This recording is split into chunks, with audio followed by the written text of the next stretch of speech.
Hey guys, I hope you're all doing really well. Today I'm going to be sharing with you the third update for my 2020 Pan That palette. This is my first ever Pan That palette challenge, and I selected this palette right here, which is the Kat Von D Shade and Light Eye palette. I chose this because it is an all matte neutral palette, so I felt like it can fit in with a wide variety of different eye looks throughout all of this year. But if you want to hear my more thorough thoughts on why I selected this palette, definitely head on over to the introduction of this series. But for now, I really want to share with you guys what my palette was looking like last update so that you can see the difference in progress once I share with you what my palette is looking like now. So last month you can see I had 4 pans in this palette. Otherwise it wasn't looking like the most loved, but here's where we stand right now. So the palette as a whole isn't looking too different than it did last month. However, this shadow right here called Latinus does have pan on it now, which is super exciting. I actually didn't really intend to hit pan on it this month. I just really wanted to work on it and make a significant dip, but here we are. There is pan in Latinus already. So other than having hit pan on the shade Latinus, I definitely have been working my way through these shades that I already do have pan on, especially these two up here on the top. So this one called Lazarus and this one called Ludwin. I've been expanding the pan on those ones and reaching for those shadows almost every day when I do reach for this palette, because Ludwin is just the perfect transition shade for me for pretty much all looks. It just offers this slight transition, a little bit of warmth to most eyeshadow looks. And then Lazarus I've been using very frequently through my brows, or very seldomly, not that often, as a contour as well. So those two have been reached for quite frequently. I am definitely lacking in using all of the deeper shades in this palette, and I'm gonna say right now, I think that's gonna be my challenge when panning this palette. Is I don't know if I'm gonna be able to hit pan on a vast majority of these deeper shades because they're just not things that I'm dipping into or reaching for very often. The lighter shadows, especially these base setting shades like these two here that I already have pan on, of course I can reach for them very often and use them on an everyday basis. But these deeper shades, especially like this like deep warm brown, the black, this like cool toned brown, and this like more chocolatey brown, they're just shadows that I'm not gravitating towards. I'm not reaching for very often, if at all. So those are definitely going to be a challenge moving forward with this project pan, and I want to start to remedy that now.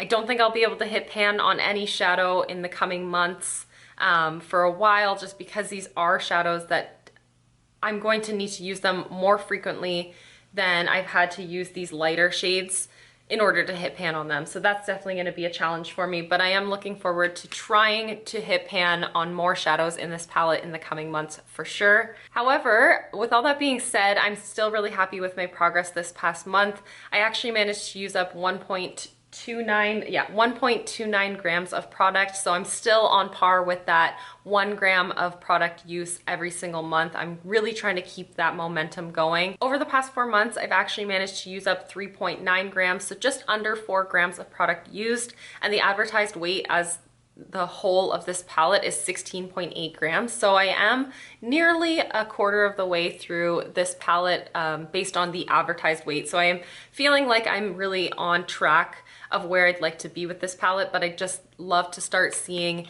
dips and feeling like I'm reaching for these deeper shades more frequently and actually making some visible, substantial progress on all of the deeper shades. But I'm gonna remedy that in the coming months for sure.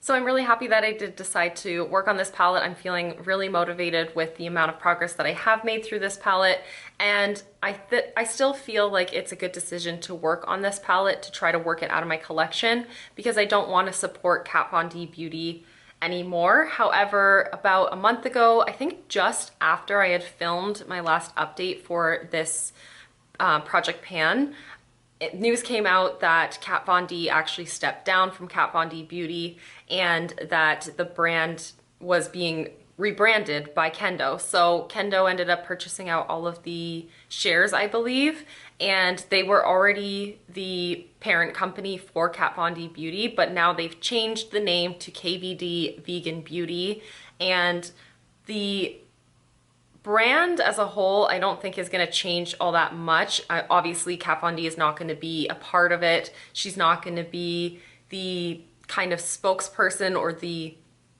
almost like mascot of the brand anymore. And so my feelings about the brand definitely have changed. Doesn't mean I'm just going out and immediately going to purchase a bunch of products from the brand, but my feelings of course have changed, because the thing that I always really admired about the brand since they have changed to fully vegan is exactly that being cruelty free and being vegan was a big important part of the brand, and I really did think that that was very valuable and very important in the beauty sphere. But I just feel like Kat Von D was not a very responsible person to be kind of that spokesperson and that name and that face of the brand. It definitely does feel like it was a little bit too late that they did decide to make these changes, but I don't know, from the consumer end of things, of course, we don't really know what was going on behind the scenes, but I am happy to see that change happening. I just am not really buying any makeup lately. Like, I bought a couple lip glosses. I bought one lip gloss in December, one lip gloss in January. I haven't purchased any new makeup in February. I ordered a few things from e.l.f. back in November, but it's just not something that's on my priority list to be buying new makeup or adding new makeup to my collection. And so, yeah, maybe eventually I will purchase from Kat Von D Beauty, or not Kat Von D, KVD Vegan Beauty. It might be something that I end up purchasing from.